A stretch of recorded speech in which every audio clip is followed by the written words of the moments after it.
Since the turn of the century, the Supreme Court has rapidly become more polarized. And in 2022, justices voted along ideological lines in 21% of cases. During this period of polarization, the court has made landmark decisions that have changed the landscape of American life, most notably the decision to overturn Roe v. Wade.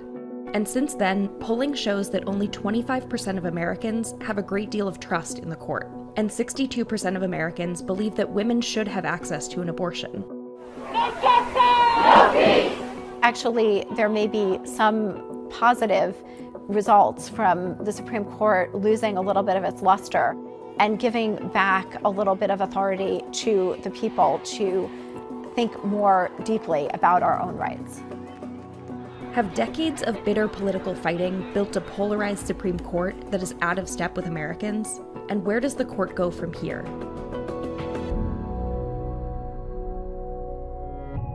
There's an irony to the Supreme Court. Justices are not politicians. They are not elected, and they don't write laws. But they are nominated by the president and confirmed by the Senate. Politicians are aware that how they vote on Supreme Court nominees matters to voters.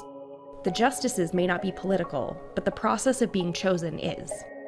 I think that the story of how we got this current Supreme Court is very interesting. It really begins, in a way, with the decision in Roe and the backlash against that decision in favor of women's right to choose an abortion. After Roe was decided in 1973, conservatives spent decades methodically working to transform the judiciary. In the aftermath of that decision, a lot of conservative thinkers were trying to figure out what kind of constitutional strategy would work to overturn the decision in Roe and other rights protective decisions that had emerged from the Warren Court and afterwards.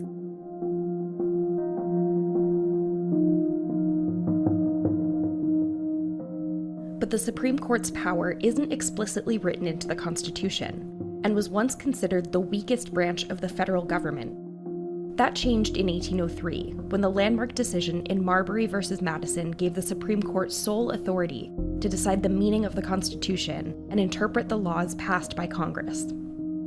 The Supreme Court, over the course of American history, has dramatically expanded the scope of freedom, the protection of equality. As an institution, it has built up regard over the centuries and has built up the power to command authority and to get the political branches to follow its decisions. But in a large respect, that power depends on its acceptance by the American people.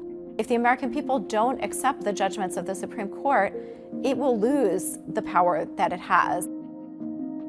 After becoming Chief Justice in 1953, Earl Warren, a liberal icon, presided over landmark rulings expanding civil rights. Brown v. Board of Education desegregated schools. Loving v. Virginia protected interracial marriage. Griswold v. Connecticut guarded access to contraception. And Miranda v. Arizona ensured people are informed of their rights before interrogation. Conservatives reacted strongly against the liberalism of the Warren Court. The Warren era gave rise to the Federalist Society, a movement of conservative legal scholars founded in 1982, and the legal theory known as originalism, the idea that the Constitution should be understood as it was meant at the time it was written. Our approach does not view the Constitution as some kind of what you might call a super-municipal code, designed to address merely the problems of a particular era. I believe that originalism was developed as an approach to constitutional tradition, as a way of opposing Warren Court decisions.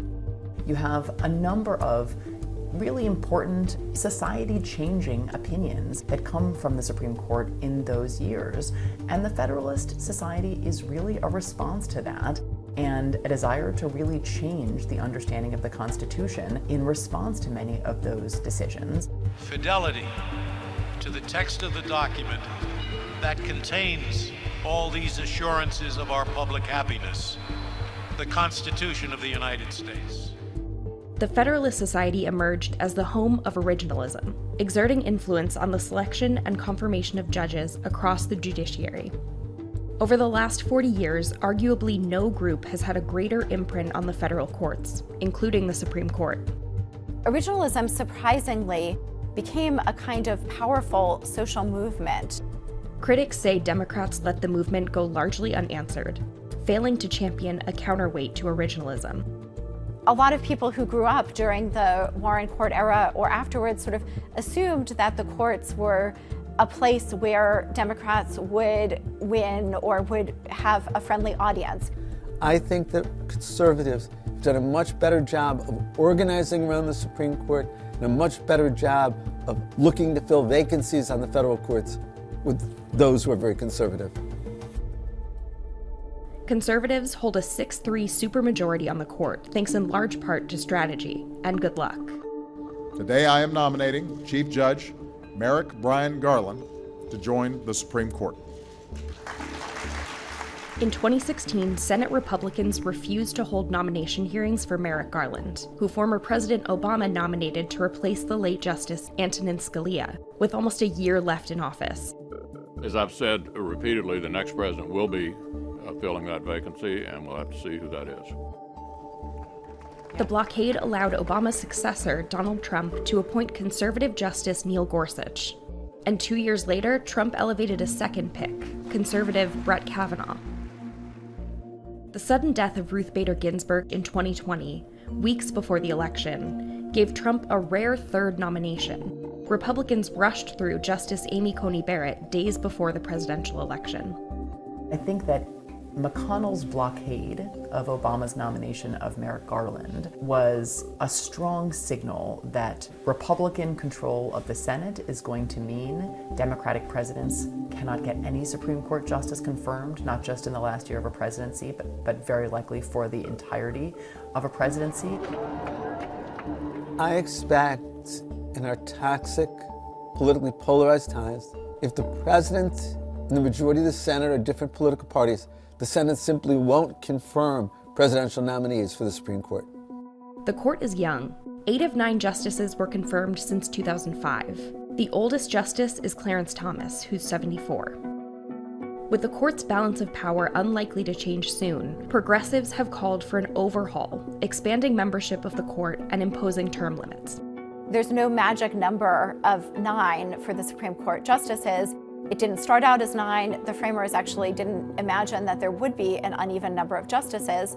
If Congress wanted to, it could by statute increase the number of Supreme Court justices or decrease the number, not by removing any, but by saying the next time there's a vacancy, it won't be filled. Congress has the power to change the court, but for now, change faces long odds. Republicans, the justices themselves, even President Biden are all opposed.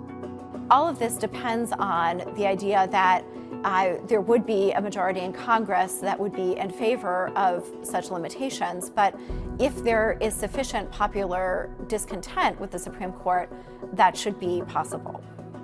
But even if the House of Representatives were to pass such a bill, it's sure to be filibustered by Republicans in the Senate. There's no indication that Democrats have the votes change the rules of the filibuster. So from a practical perspective, there's not going to be an increase in the size of the Supreme Court for the foreseeable future. Even if Congress does not ultimately change the size of the Supreme Court, a real threat to do so could have some impact on the court's willingness to continue issuing big, bold, and sometimes quite unpopular decisions. June was a monumental moment for the Supreme Court, because of the decisions they made, but also as a sign of what could be to come. One need only think about what are the dominant issues that conservatives care about in this country. At the end of October 2022, the court will hear about whether or not it should overrule precedents that allowed college, university to engage in affirmative action. Under the logic of Justice Alito's opinion, we could easily see contraception and same-sex marriage being overturned. The pace and boldness of this new conservative supermajority in just this last term lead me to believe that there is a lot more change in store.